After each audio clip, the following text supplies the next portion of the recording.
Hello बच्चों, let's read the question. Question is the correct statement pertaining to the adsorption of a gas on a solid surface is or are. Adsorption के बारे में statements दी हुई हैं, बताना है कि कौन सी सही होंगी. Adsorption is always exothermic. Physisorption may transform into chemisorption at high temperature. Physisorption increases with increasing temperature, but chemisorption decreases with increasing temperature. Chemisorption is more exothermic than physisorption. However, it is very slow due to high energy of activation. बताना है कि कौन सी statement इसमें से correct है. तो की concept की बात करते हैं, तो की कॉन्सेप्ट में हम एड्सॉर्प्शन की ही बात करेंगे, है ना. अब एड्सॉर्प्शन क्या है? एड्सॉर्प्शन एक सरफेस फिनोमिना है. मतलब इसमें आपका जो सब्सटेंस है वो सरफेस पे आके अक्यूमुलेट होता है ना. इसमें जो आपका सब्सटेंस है वो सरफेस पे आके एक्यूमुलेट होता है rather than the bulk. Adsorption हमारे पास दो तरीके की होती है. एक होती है फिजिकल एड्सॉर्प्शन और दूसरी होती है केमिकल एड्सॉर्प्शन. तो फिजिकल एड्सॉर्प्शन को हम फिजिसॉर्प्शन भी बोलते हैं और केमिकल एड्सॉर्प्शन को हम केमिसॉर्प्शन भी बोलते हैं. फिजिकल एड्सॉर्प्शन में क्या होता है ना, देखो आपको दो चीजें पता होनी चाहिए एड्सॉर्प्शन में. देखो, एक तो आपका सरफेस जिसके ऊपर एड्सॉर्प्शन हो रही है, उस सरफेस को हम बोलते हैं एड्सॉर्बेंट. एड्सॉर्बेंट वो सरफेस है जिस पे एड्सॉर्प्शन होने वाली है. और जो मॉलिक्यूल्स या जो सब्सटेंस एड्सॉर्ब होता है वो एड्सॉर्बेट कहा जाता है. ठीक है. अब फिजिसॉर्प्शन में या फिजिकल एड्सॉर्प्शन में आपके जो एड्सॉर्बेट मॉलिक्यूल्स होते हैं और जो एड्सॉर्बेंट होता है, इनके बीच में वीक वैंडरवॉल इंटरैक्शन होती है. वीक वैंडरवॉल इंटरैक्शन होती है. लेकिन अगर हम केमिकल एड्सॉर्प्शन की बात करें तो यहां पे एड्सॉर्बेट और एड्सॉर्बेंट के बीच में स्ट्रॉन्ग केमिकल बॉन्ड्स बनते हैं. राइट. इसमें क्या होता है, एड्सॉर्बेट और एड्सॉर्बेंट के बीच में स्ट्रॉन्ग केमिकल बॉन्ड्स का फॉर्मेशन होता है.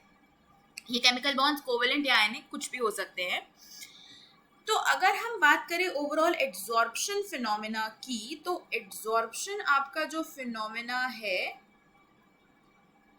ये एक एक्सोथर्मिक फिनोमेना होता है.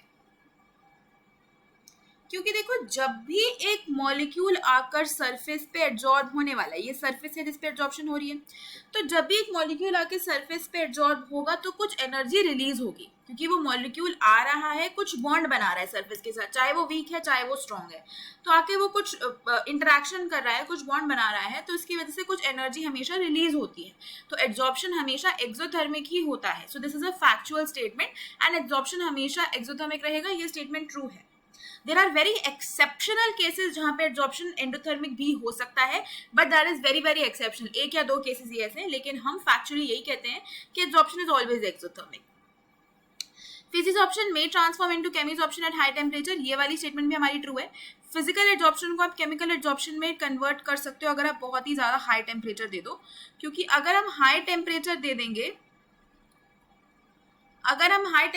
देंगे तो ये जो बॉन्ड्स हैं ये स्ट्रॉन्ग होने लग जाएंगे. ये जो वीक वैन डर वाल इंटरैक्शंस हैं, इसकी जगह स्ट्रॉन्ग बॉन्डिंग होने लग जाएगी, स्ट्रॉन्ग इंटरैक्शंस होने लग जाएंगे, जिसकी वजह से एड्सॉर्प्शन हमारी केमिकल हो जाएगी.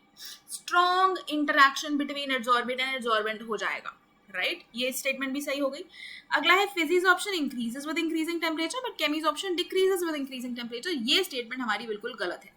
क्योंकि अगर आप कर्व देखो ना फिजिकल एड्सॉर्प्शन का विद रिस्पेक्ट टू टेम्परेचर, तो मान लो ये मैं फिजिकल एड्सॉर्प्शन का कर्व बना रही हूँ यहाँ पे. तो ये x बाय m क्या है, एक्सटेंट ऑफ एड्सॉर्प्शन. मतलब कि x इज कितना अमाउंट ऑफ एड्सॉर्बेट है, m इज कितना मास ऑफ एड्सॉर्बेंट है जिस पे एड्सॉर्प्शन हो रही है, और यहाँ पे हमने ले लिया टेम्परेचर. तो अगर इसका कर्व हम बनाते हैं फिजिसॉर्प्शन के केस में तो कुछ इस तरीके से आता है. मतलब जैसे जैसे टेम्परेचर बढ़ाते जाओगे तो फिजिसॉर्प्शन कम होती जाएगी, मतलब कम से कम मॉलिक्यूल्स एड्सॉर्ब होंगे. तो इनवर्सली रिलेटेड है in the case of physical. और केमिकल के केस में हमें कर्व कैसा मिलता है, अगर यहाँ पे हम एक्सटेंट ऑफ एड्जॉर्प्शन ले लें और यहाँ पे टेम्परेचर ले लें, तो पहले तो आपका एड्जॉर्प्शन टेम्परेचर के साथ इंक्रीज होता है लेकिन फिर डिक्रीज होने लगता है। पहले इंक्रीज क्यों होता है, क्योंकि पहले बॉन्ड्स बन रहे होते हैं, तो पहले बॉन्ड्स फॉर्म करने के लिए थोड़ा सा टेम्परेचर देना पड़ता है ताकि मॉलिक्यूल्स एब्जॉर्ब हो सके। उसके बाद फिर जब एक बार मॉलिक्यूल्स बन गए तो बहुत ज़्यादा टेम्परेचर इंक्रीज करने पे एड्जॉर्प्शन नहीं होगी, क्योंकि अब स्पेसेस भर चुके हैं, ज़्यादा मॉलिक्यूल्स अब एब्जॉर्ब हो नहीं सकते, तो टेम्परेचर इंक्रीज करते जाओगे तो एक्सटेंट ऑफ एड्जॉर्प्शन डिक्रीज होता जाएगा। ये केमिकल एड्जॉर्प्शन का कर्व है और ये कांस्टेंट टेम्परेचर पे प्लॉट किया गया है। यहाँ पे भी प्रेशर कांस्टेंट है, यहाँ पे भी प्रेशर कांस्टेंट है, राइट। तो ये कर्व होता है हमारे पास, इसलिए ये वाली स्टेटमेंट फॉल्स हो गई है। लास्ट स्टेटमेंट देखें तो केमिसॉर्प्शन ज्यादा एक्सोथर्मिक है then physisorption, however it is very slow due to higher activation energy. ये बात बिल्कुल सही है, ये वाली स्टेटमेंट बिल्कुल सही है, क्योंकि केमिसॉर्प्शन में क्या हो रहा है ना, स्ट्रॉन्ग बॉन्ड्स बन रहे हैं। स्ट्रॉन्ग बॉन्ड्स बनने की वजह से यहाँ पे बॉन्ड फॉर्मेशन हो रही है, प्रॉपर कोवेलेंट या आयनिक बॉन्ड बन रहा है। तो जब बॉन्ड फॉर्मेशन होती है हमेशा एनर्जी रिलीज होती है। यहाँ पे हम फिर भी कह रहे हैं वीक इंटरैक्शंस हैं, वीक फोर्सेस हैं जो एक्ट कर रहे हैं फिजिकल में, लेकिन केमिकल में तो बहुत ही स्ट्रॉन्ग बॉन्ड्स बन रहे हैं। तो जब बॉन्ड बनता है तो बहुत एनर्जी रिलीज होती है, इसीलिए केमिसॉर्प्शन ज्यादा एक्सोथर्मिक होता है और ये स्लो भी होता है क्योंकि एक्टिवेशन एनर्जी ज्यादा होती है। तो ये जो एनर्जी यहाँ पे अटेन करता है इसकी एक्टिवेशन एनर्जी ही होती है, तो इस एनर्जी की वजह से it is a very slow process.